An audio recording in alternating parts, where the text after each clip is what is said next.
کے نبی نے فرمایا بنی اسرائیل میں 2 بھائی تھے، ایک نیک تھا ایک گناہگار تھا.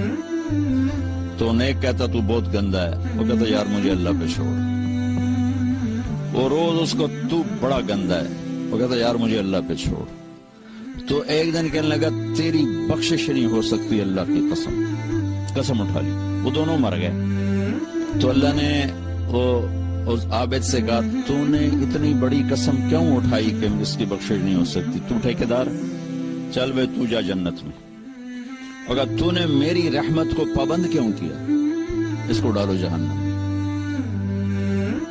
تو کسی مسلمان کو حقیر نہ سمجھ، سب کو عزت دو. ہمارا کام تو گلے لگانا ہے نہ کہ نفرت کرنا. مثلا ایک آدمی آپ کا نزدیک غلط ہے تو وہ سمجھو وہ مریض ہے، تو مریض کا علاج ہوتا ہے کہ مریض کو ہسپتال سے نکالا جاتا ہے.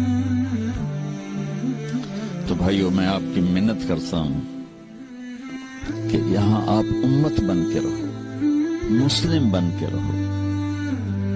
جو تمہارا عقیدہ ہے، جو تمہاری سوچ ہے، اس کو گلے سے لگا کے رکھو.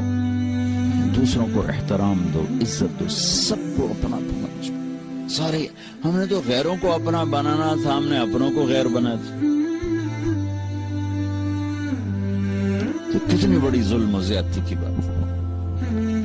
جس کے دل میں ذرہ کے برابر بھی ایمان اٹکا رہ گیا ایک دن جنت میں جائے گا. چونکہ ایک دفعہ ایسا ہوگا کہ جہنمی لوگ مسلمانوں کو کہیں گے کہ تم بھی دوزخ میں ہم بھی دوزخ میں، تمہارے ایمان کا کیا فائدہ؟ تو اللہ تعالیٰ اس پر فرمائیں گے کہ جس نے زندگی بھر میں ایک دفعہ لا الہ الا اللہ کہا اسے جنت میں ڈال دو. جس نے زندگی بھر میں ایک دفعہ خالی میرا نام لیا ہے اس کو بھی جنت میں ڈال دو. پتہ نہیں اللہ تعالیٰ کس کو کس بات پہ خوش ہو کہ اللہ اس کو جنت دے دے، اور کس بات پہ ناراض ہو کہ اللہ ہماری پکڑ فرما دے. کوئی خبر ہے؟ تو آپ عبادت سے اسلام نہیں پھیلا، عبادت سے اسلام مضبوط ہوتا ہے، صحت بنتی ہے اسلام کی. جو پھیلا ہے اس کے پیچھے 2 چیزیں، ایک مسلمانوں کے اخلاق، دیانت، سچائی، اور ایک ان کا تبلیغ دعوت کا کام پیش کرنا. پریزنٹیشن کے بغیر تو چیز نہیں آگے چلتی. پیش کیا، گھر چھوڑ کر نکلے، اور ایک اپنے عالی اخلاق سے دلوں کو فتح کیا. ابھی کیا گزرا زمانہ ہے. میں بیلجیم میں تھا تو ایک بچہ سیالکوٹ کا ایک ازبکستان کی لڑکی کو لے کر آیا. کہا جی یہ مسلمان ہونا چاہتی، آپ کلمہ پڑھا دیں. میں نے آپ کے بیان کے کچھ اس کو ترجمے کر کے بتائے تھے، تو وہ کہتی کہ وہ اس کے ہاتھ میں کلمہ پڑھوں گی اس کے سامنے. تو میں نے اس بچی سے پوچھا کہ بیٹی تم اسلام کیوں لا رہی ہو، کس چیز سے متاثر ہو؟ تو اس نے کہا کہ میں اس نوجوان کے اخلاق سے متاثر ہو کر مسلمان ہوں. تو ابھی بھی اخلاق میں اتنی طاقت ہے کہ وہ بچہ نہ عالم تھا، نہ کوئی امام مسجد تھا، نہ کوئی بزرگ، ایک عام نوجوان، داڑھی بھی نہیں تھی، کلین شیو تھا، سیالکوٹ کا. کہ اس نوجوان کے اخلاق سے متاثر ہو کر میں نے کلمہ پڑھا. پھر میں نے اس سے پوچھا تم اس سے شادی کرو گے؟ ہاں کروں گی. میں نے ان کا نکاح بھی پڑھا دی. تو ابھی بھی اخلاق میں اتنی طاقت ہے کہ جیسے خوشبو پھیلتی ہے نا اسے کوئی روک نہیں سکتا، ایسے ہی اسلامی اخلاق ایسی خوشبو ہے جسے کوئی روک نہیں سکتا.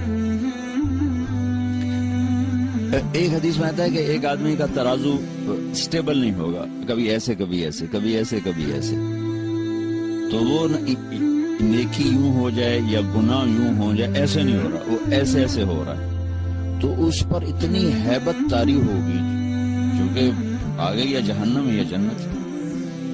تو اگر موت ہوتی تو وہ گھبراہٹ سے مر جاتا، وہ موت تو ختم ہوگی. تو ادھر میں ایک ایسے بادل سا آئے گا اور اس کے رائٹ ترازو میں بیٹھے گا اور اس کو بالکل ایسے کر دے گا، تو اس کی جان میں جان آئے گی اور اس کی جنت کا اعلان ہوگا. تو وہ پوچھے گا تولنے والے سے بھائی یہ کیا ہے، یہ کیا ہے؟ تو فرشتہ کہے گا یہ تیرے اچھے اخلاق ہیں جنہوں نے آج تجھے بچا دیا. اب اچھے اخلاق تو 24 گھنٹے کی ڈیلنگ کا نام ہے، 24 گھنٹے کی ڈیلنگ اچھے اخلاق۔ عبادات 24 گھنٹے ہو نہیں سکتی، سارا سال روزہ رکھنے والا کوئی نہیں مل سکتا، ساری رات جاگنے والا کوئی کروڑوں میں شاید کوئی ایک ہوگا، لیکن یہ ڈیلنگ تو میں ہر بیوی سے ہے، بچوں سے ہے، دوستوں سے ہے، نوکر سے ہے، ملازم سے ہے، دوسروں اپنوں سے ہے، غیروں سے، غیر مسلم سے۔ آپ کی تو غیر مسلم سے بھی ڈیلنگ ہے۔ اگر آپ کے اخلاق اچھے ہیں اور آپ کا بول میٹھا ہے تو اس کو کوئی عمل نہیں پکڑ سکتا۔ میرے نبی نے فرمایا ساری زندگی کے تہجد گزار، کبھی نہ سویا رات بھر، ساری زندگی کے روزے دار، کبھی نہ روزہ چھوڑا سوائے عید کے، تو یہ تو ممکن نہیں ہے۔ اگر 1434 سال میں 1400 آدمیوں نے بھی کیا ہو تو یہ بھی زیادہ مجھے نظر آتا ہے، کیونکہ انسانی فزیک کے بس سے باہر کی بات ہے۔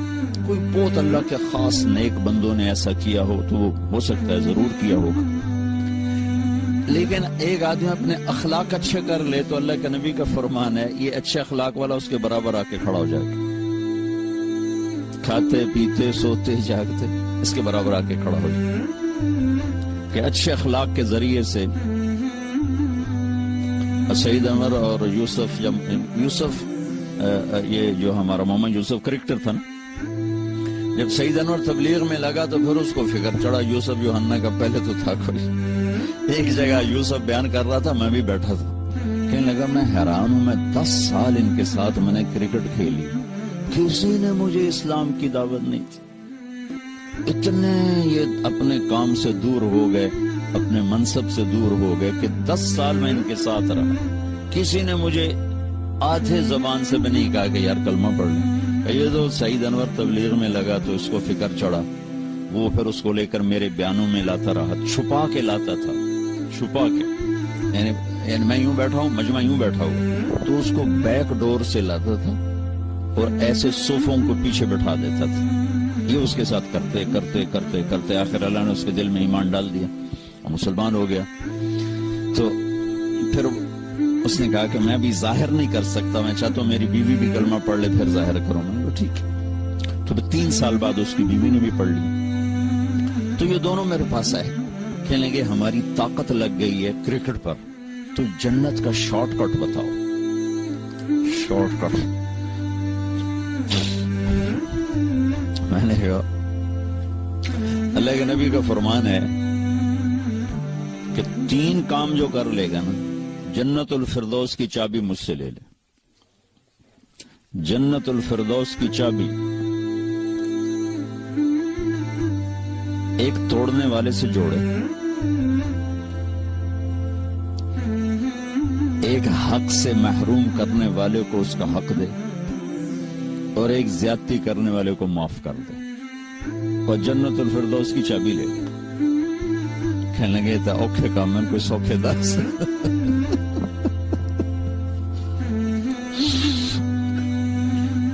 میں کہا کہ شارٹ کٹ کے لیے تو پھر اوکھا ہی کام چاہیے۔